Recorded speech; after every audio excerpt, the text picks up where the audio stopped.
তোমার আকাশ তোমার বাতাস, ওমা বলার মানে নাকি মা কালীকে ডাকা। মানে এই অশিক্ষা আমরা কোন পকেটে রাখবো? পকেটে রাখবো, কোটের পকেটে রাখবো, প্যান্টের পকেটে রাখবো? এই অশিক্ষা কোথায় রাখবো? প্লিজ হয়ে যাও তুমি। কোন পকেটে রাখবা সেইটা আমি তোমাকে দেখাবো। তুমি কোন পকেটে রাখবা সেটা হচ্ছে যেই পকেটে তোমার টাকা আছে সেই পকেটে তুমি রাখবা।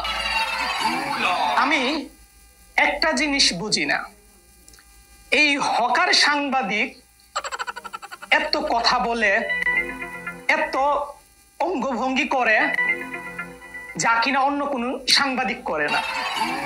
আমি শিওর এই হকার সাংবাদিকের মাথার দুই একটা তার অবশ্যই ছিঁড়া আছে। আর আজকে চলে আসলাম এই হকার সাংবাদিকের মাথার তার ছিঁড়া আছে কিনা সেটা যাচাই করার জন্য। সো আমরা এখন হকার সাংবাদিকের মাথার তারগুলো চেক করব। বাছা দন, তুমি মাথাটা সরাও।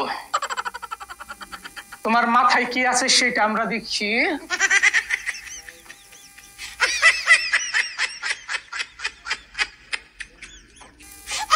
আচ্ছা আচ্ছা আচ্ছা, আমি যেটা বলছিলাম যে তার মাথার হয়তো তার ছিঁড়া আছে, এই যে তার মাথার দুইটা তার ছিঁড়া, যার ফলে সে এত কথা বলে, হকারের মতো হকারগিরি করে, মলম বিক্রেতার মতো মলম বিক্রি করে, সাংবাদিকতা করতে আইসা তার দুইটা তার ছিঁড়া আছে, তার দুইটা আমার তাকে লাগাইয়া দিতে হবে। আচ্ছা, তার আগে এইখানে কি দেখা যাচ্ছে? প্রতিটা মেয়েরই উচিত ফিনান্সিয়ালি ইন্ডিপেন্ডেন্ট হওয়া, হোক সেটা